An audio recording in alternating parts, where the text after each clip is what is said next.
Investigation on flood control projects is following what he calls a script by the former Speaker and the President's cousin Martin Romualdez. Ang implication ho nito, selective ang nagiging investigasyon and happening at the behest of just one person, na hindi ito yung gusto mangyari ng Pangulo.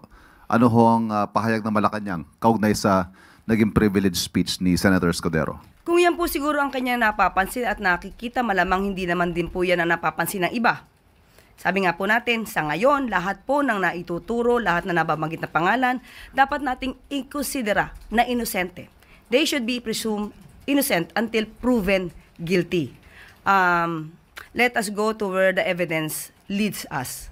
So, ang mangyayari po dito, hindi po kasi nadadaan sa magandang talumpati, hindi nadadaan sa pagtuturo ang pagpapanagot sa mga nasabing umabuso ng pondo, kundi sa pamamagitan ng sapat na ebidensya.